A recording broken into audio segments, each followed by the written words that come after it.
I'm delighted to have a brief opportunity to speak on the electoral amendment, Dáil Constituencies Bill 2017 before us tonight. And of course, I will provide for the implementation of the Constituency Commission report 2017 recommendations, which include an increasing number of TDs from 260 to 158, but also, of course, reduce our number of constituencies to 39. I've sympathy for previous speakers, in fact, who spoke about parts of the constituency moving back and forth. In most of my own time in this House, I suppose the constituency it went north, went south, moved. Well, it can't move any further to the east because of the sea. But we never had an election, I think, since the 1980s, where the constituency stayed the same shape, and it's not the same shape now. So I am very sympathetic, and also, of course, to people of such areas, in my own case, say Raheny Parish, Edenmore Parish and so on, who've again gone back and forth between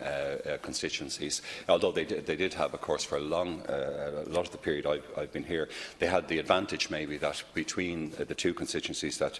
came to form Dublin Bay North, historic Dublin North East and then Dublin North Central, they would have had up to 8 TDs representing parts of some of the parishes I'm referring to. Obviously, when we had the prospect of pre-Christmas election, my former colleague, Deputy Costello, took the case to the High Court to say that such an election could be unconstitutional, given that the constituency changes hadn't taken place. But happily, of course, that hasn't happened, and we're now in the process of the changes here tonight. I think the decision by the Kenny-Gilmore government to reduce the Dáil Lascan from 166 deputies to 158 was a typically ill-considered and short-term action from those two politicians, and I think a bad mistake for Irish democracy. I've always believed that with the cut and thrust of constituency and Dáil electoral politics, that TDs, and I'm talking about all of us, the whole 158, that they're generally good value for their constituents, and I've always believed in a larger, not a smaller Dáil, of perhaps 180 members. In such a Dáil, of course, you could have, say, 25-seaters and 24-seaters, or you could even have a bigger constituency. One of the issues, though, with a bigger constituency, which we've always lived with, and Ken, you've had long experience of that, is that in our constituency at the moment, for example, DBN, as we call Dublin Bay North, we have 152,000 people, and something like, I think it's 58,000 households. If we go back to the number of houses, for example, we have to visit on each quarter with our reports to constituents, and that's a huge task. And effectively, of course, we therefore, because anybody from one end of the constituency to the other, it doesn't tend to be like the boundaries, I think, of some of the constituencies outside Dublin. Anybody can ask us to move forward a representation. So, to some extent, we represent constituencies that are twice or perhaps 3 times the size of a Westminster constituency. If you think of a Westminster count, that seems strange because of England's population, but our constituencies, as now with DBN, is vast. And while every Senate, of course, every Seanad has usually a few very good representatives and performers. From my early months in this House, visiting with school children and young people from Dublin North East, I've always believed, Lascan, that the Seanad should be abolished, with the savings made going to new, strong local government led by directly elected executive mayors, especially in Dublin, Cork, Limerick and Galway. But the Kenny-Gilmore government, of course, decided on a policy of abolishing the Senate and then refused to mount any significant campaign to achieve that objective. And as to those like Senator McDowell who talk of reforming the Seanad by giving it a popular mandate, the fact is I don't think Ireland doesn't need 2 Dáils, which is what you would then have, especially given the work of the Constitutional Convention and the growing role of referenda. I believe the Irish people themselves should be our second House, and I still think that's an agenda that we should come back to having an enhanced Dáil as a single House like New Zealand or Denmark or other countries that have gone down from bicameral to a unicameral system. I note that the Minister himself, I think you brought a position paper to the Cabinet, or you bring it to the Cabinet, in relation to the directly elected mayors. That's something I warmly welcome. It's been a constant, I think, theme of the people that I entered politics with all down through the decades, that we would have a directly elected executive for the Greater Dublin region. And I believe the Greater Cork region, with the changes that are now being made to make Cork a European size leading kind of city as the second city of the country. That's also very valuable, and I hope the Minister's plans to move ahead with those directly elected mayors for the 2019 elections, that will happen, and that we will have a new executive. For example, I've long felt over the last 6 or 7 years that the housing situation is just not being dealt with in the context of the 4 Dublin counties. We need an overall executive, and we've seen the success of these positions, of course, and executive cabinets for great cities like London, and very recently also, of course, for Limerick, for Liverpool and for Manchester, where now finally those cities, our neighbouring cities across the sea, they have a person who can speak for them. So I welcome that the Minister will. I hope you are coming forward with that proposal. I made a submission myself to the Electoral Commission in January, and to the Constituency Commission as part of this consultation following the results of Census 2016. In my own submission, I agreed with the increase, of course, of 2 TDs at least up to 160, and called for those additional TDs to be given to the Dublin and Leinster region, given the volume of population. In fact, Leinster now heading, I suppose, to a population of 3 million, and it would be right that it would be properly represented in this House. I'd also indicated that my first preference would be to return to the previous constituency boundaries of Dublin North East, and if necessary for the restoration of a 3-seat constituency, have Portmarnock, Balgriffin and Kinsale included again in that constituency, and I propose Dublin North Central should also be then reconstituted as a 3-seat constituency with any necessary additional territory and population returning from the Santry area of Dublin North West and the Lower Fairview North Strand area. So that was my first preference, Minister, and I think having 6 TDs for that huge population and for whatever it is, about 35-40 parishes, would have been right. But following that,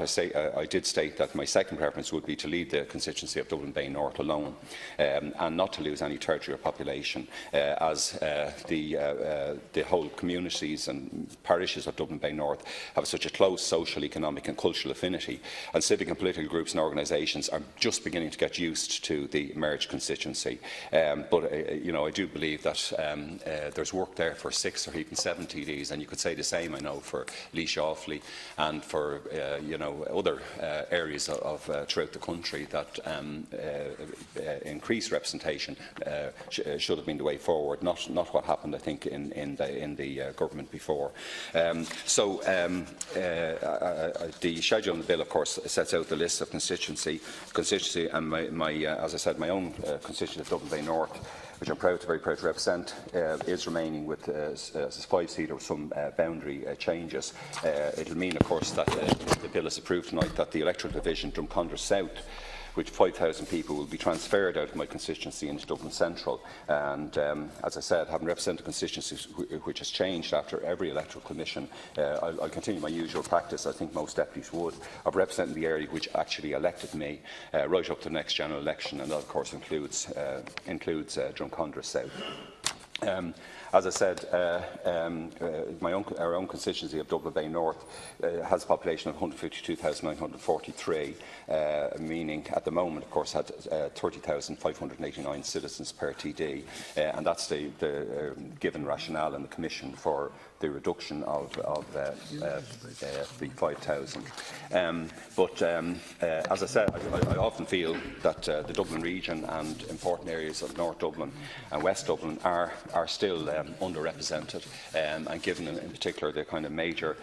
changes that will be happening in terms of construction and development over coming years, I've consistently raised the importance of collaborative development of the North Fringe of Dublin City and the adjoining South Fringe of Fingal County, and the need for close cooperation between both local authorities in these areas. And therefore, when a colleague was speaking earlier about representing maybe 3 county councils or 3 major local authorities, I appreciate the kind of enormous work that goes into that. The North Fringe, of course, spans the territory from Clonshock and Belcamp across through Burnell, Balmain, Clongriffin to the coast, Baldoyle and South Portmarnock, and the population is growing, and at long last we have construction has begun, although, as I was saying to the Taoiseach, or to the Minister of Housing a few weeks ago, it's we're laying foundation stones rather than actually delivering homes for our young population. But the crash meant that, of course, we should have had by now a thriving new district in an area but which has been lacking, unfortunately, in basic infrastructure and resources for the many families there. So in my own submission to the Constituency Commission and in my experience on the ground in the area, I noticed that the division of the region locally between Dublin City Council and Fingal County, it has created problems month after month, year after year, for coherent and sustainable development of the new city region. And I highlighted the importance of local Oireachtas representation in vigilating those matters, and that the best method to do so will be in one constituency to ensure better accountability for the development of the region. Now, I note that I think it's Deputy Cowan, I thought in the amendments you submitted an amendment asking that DBN, I think DBN actually go back and Dublin South East, go back to being called Dublin North East. And Dublin North East, of course, was a historic constituency which back since the mid-1930s, actually roughly the same territory as it is now, was called Dublin North East, and then later on, when it became more populated, it became two constituencies, Dublin North East, North Central. It's an interesting proposal, but I think the